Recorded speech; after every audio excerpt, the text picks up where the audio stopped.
Rejoignez-nous dès maintenant pour 10 jours de prière. 10 jours pour se rapprocher de Dieu. 10 jours pour raviver la foi. 10 jours pour l'espérance. Suivez les 10 jours de prière ici, sur Hope Fair Radio, la radio qui élève l'espérance.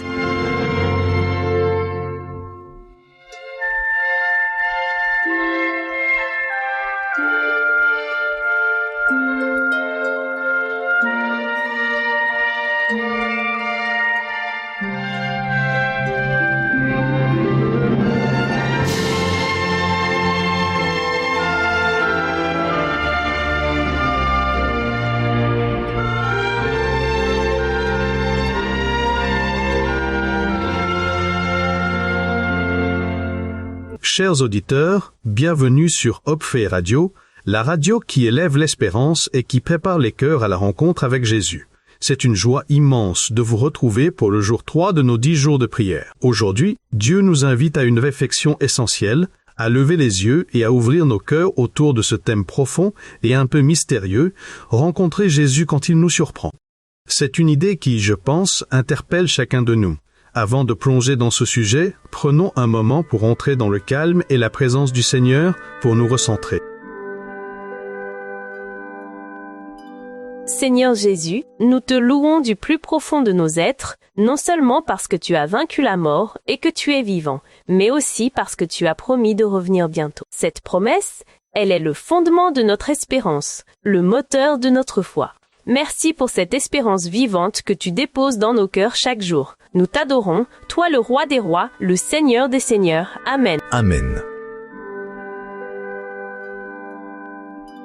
C'est tellement puissant de savoir que cette espérance n'est pas juste une idée lointaine, mais une réalité qui nous façonne au quotidien. Être dans l'attente, ça change tout. Absolument. Et pour nous aider à en saisir toute la portée, écoutons la parole de Dieu, le fondement de notre foi, dans le livre des Actes, chapitre 1, versets 9 à 11.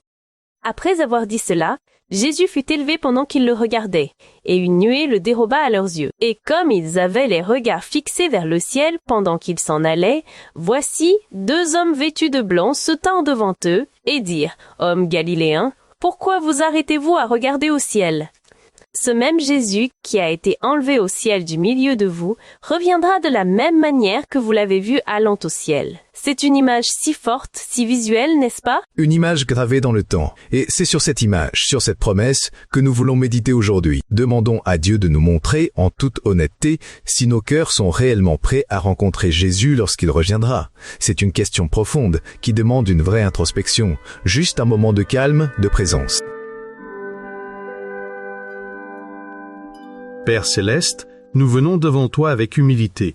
Nous confessons que trop souvent, nos vies ne reflètent pas cette attente ardente de ton retour. Pardonne-nous lorsque nous nous laissons emporter par les préoccupations de ce monde, lorsque nous vivons comme si ton retour était lointain ou incertain. Pardonne notre manque de vigilance, notre négligence spirituelle, ces moments où notre flamme s'éteint. Nous te demandons de réveiller en nous le désir profond de ta venue. Prépare nos cœurs, Seigneur, purifie-nous, afin que nous soyons prêts pour ta gloire. Amen. Amen. Et c'est ici que le rôle du Saint-Esprit est crucial. Saint-Esprit, toi qui es le consolateur, le guide, l'enseignant, viens réveiller notre foi qui parfois sommeille. Viens nous secouer de notre torpeur, nous donner cette urgence, cette sainte impatience pour le retour de Christ. Apprends-nous à vivre chaque jour, pas dans la peur, mais dans l'attente joyeuse et active de Jésus. Aide-nous à scruter les signes, à rester éveillés, à grandir en sainteté. Prépare-nous à le rencontrer face à face, à contempler sa splendeur sans honte. Nous te le demandons, Saint-Esprit, viens, remplis-nous. Amen. Amen.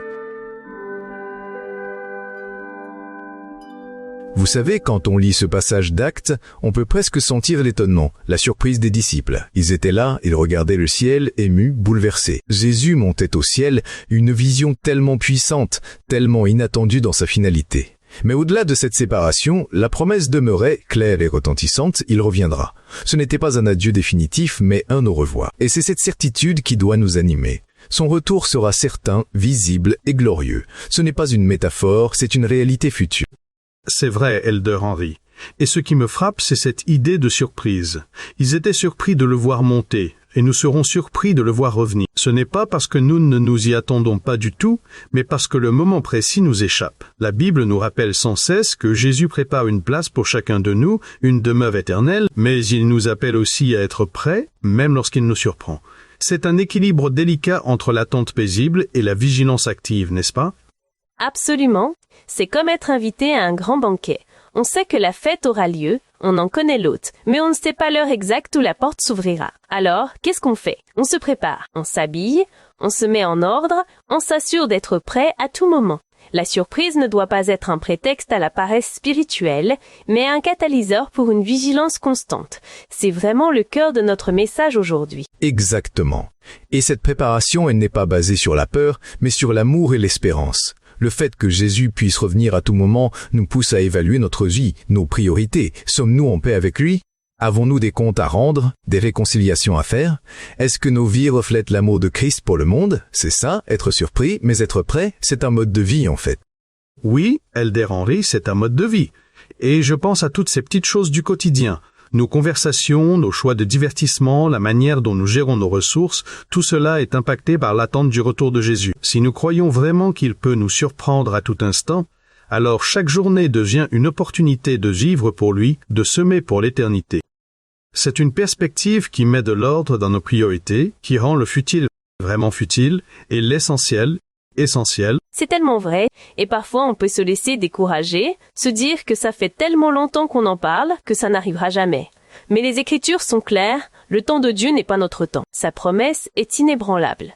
Et cette surprise est en fait sa miséricorde, nous donnant le temps de nous préparer, tout en nous gardant alertes. Ce n'est pas une menace, c'est une motivation à la sainteté et au service. Précisément, c'est une motivation, une force motrice pour l'évangélisation aussi. Si nous savons que l'époux vient, notre désir devrait être de préparer le plus de personnes possible à le rencontrer.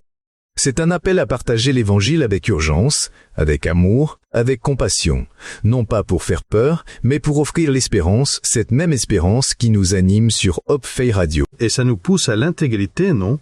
Parce que si Jésus revient et qu'il nous surprend, on veut qu'il nous trouve en train de faire sa volonté avec un cœur pur, pas en train de faire des compromis, pas en train de nous cacher. C'est une lumière qui éclaire chaque recoin de notre vie et nous pousse à être authentiques dans notre foi. C'est la plus grande des motivations, je crois.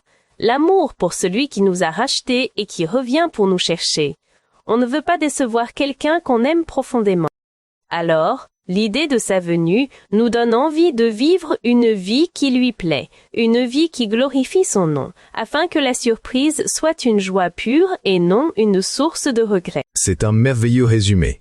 L'amour est la clé. Aujourd'hui, la prière centrale de notre jour 3 est simple, mais elle est essentielle, que nos cœurs soient préparés à rencontrer Jésus bientôt. C'est une prière pour chaque individu, pour chaque famille, pour chaque église. C'est une prière pour un réveil de cette conscience de son retour. Seigneur Jésus, je te prie pour mon propre cœur. Prépare-le, Seigneur, pour ton retour. Purifie-moi de tout ce qui te déplaît. Aide-moi à vivre chaque jour dans la foi inébranlable et l'espérance ardente de te voir face à face. Que mes pensées, mes paroles et mes actions soient un témoignage constant de mon attente. Amen. Père céleste, je te prie pour nos familles, pour chaque foyer qui écoute et pour notre Église. Donne-nous un esprit de repentance, afin que nous puissions nous détourner de tout péché qui entrave notre relation avec toi. Suscite en nous un amour profond et sincère pour ta vérité, pour ta parole. Que nos familles et nos communautés soient des phares de lumière, prêts à t'accueillir. Amen. Seigneur, je te prie pour que tu nous donnes à chacun de nous cette urgence spirituelle, une urgence qui ne soit pas de la panique, mais une profonde conviction de la réalité de ton retour. Que le Saint-Esprit qui est en nous transforme chaque jour un peu plus à ton image. Qu'il nous donne la sagesse, le discernement et le courage de vivre une vie qui te honore afin que nous soyons prêts à te rencontrer dans la joie. Amen. Amen. Chers auditeurs, Jésus prépare une place pour toi. C'est une vérité réconfortante, une promesse merveilleuse. Mais aujourd'hui, dans cette méditation, cette question résonne. Es-tu prêt à me rencontrer? C'est une question que le Seigneur te pose personnellement en ce moment. Ne la prends pas à la légère. Si tu ressens ce besoin, ce désir au fond de ton cœur, cette conviction de devoir te préparer, dis simplement là où tu es, avec tes propres mots, ou juste un simple soupir. Seigneur, prépare-moi pour ton retour. Il écoute, il entend et il agira. Oui, n'hésitez pas. C'est une prière que l'on peut faire en toute sincérité, sans complexe. Et pour aller plus loin dans cette démarche, nous vous lançons notre défi des 24 heures pour cette journée. C'est une invitation à une action concrète. Absolument. Dans les prochaines 24 heures, demandez à Dieu, sincèrement dans la prière, « Que dois-tu changer en moi pour que je sois prêt à te rencontrer ?» Écoutez attentivement. Le Saint-Esprit est fidèle pour révéler ce qui doit être ajusté. Et prenez au sérieux ce que Dieu mettra sur votre cœur. Ce n'est pas une suggestion, c'est un appel à l'action. Enfin, pour vous préparer au jour 4, lisez Acte 1, versets 12 à 14. Cela vous donnera une excellente base pour notre prochaine session. Chers auditeurs, merci infiniment d'avoir suivi le jour 3 des 10 jours de prière sur Hopefei Radio. C'est toujours un privilège de partager ces moments de réflexion et de prière avec vous. N'oubliez jamais que Hopefei Radio est là pour élever l'espérance et préparer les cœurs à la rencontre avec Jésus. Que Dieu vous bénisse abondamment, qu'il vous garde dans l'attente fidèle et joyeuse du retour de notre Sauveur. Restez connectés, restez vigilants. Nous avons hâte de vous retrouver très bientôt pour le jour 4.